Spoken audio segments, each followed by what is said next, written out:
бір реттік пароль арқылы страницама кірдім. Енді осы жерден денсаулық сақтау деген бар.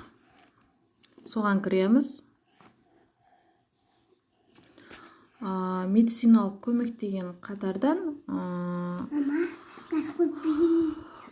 осы жерден астына кішкентай үшбұрыш тастап, астына қарап түсеміз. Осы жерде қызметтердің ішінен медициналық санитарлық алғашқы көмек көрсететін медициналық ұйымға бекіту деген таңдаймыз. Шыққан беттен онлайн сұрау дейміз.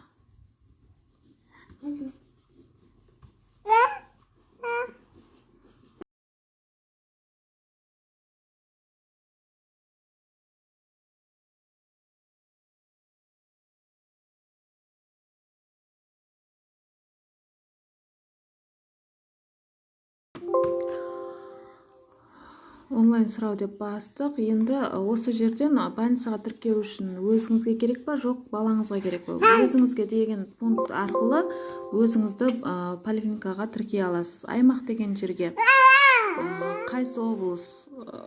Түркістан облысы. Қандай аудан? Соны жазасыз. Қайсы ауыл округіне қарайды? Соны жазасыз.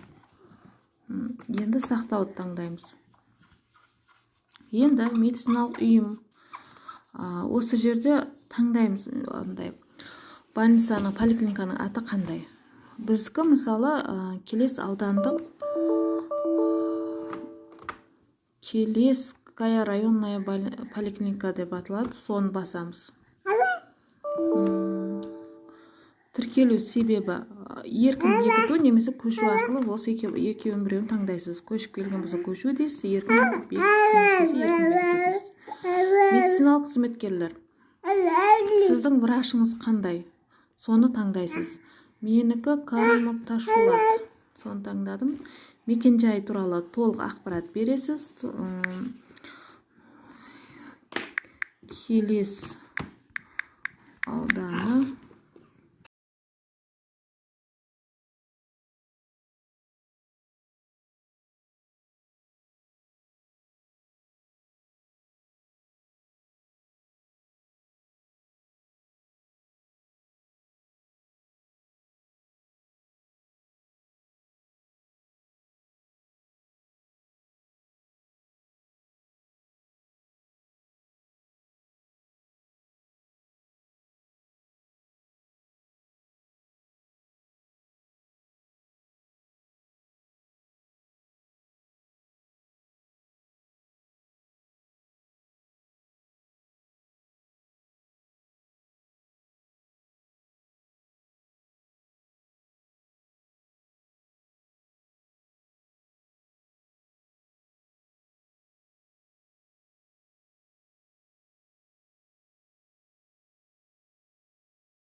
Мекенжай туралы анықтаманы жаздым. Енді сұраныс жіберу деймін. Енді екі ақпараттан тұрады. Енді сұраныс жіберілді. Поликлиникаға қабылдап ал деген сұраныс жіберілді.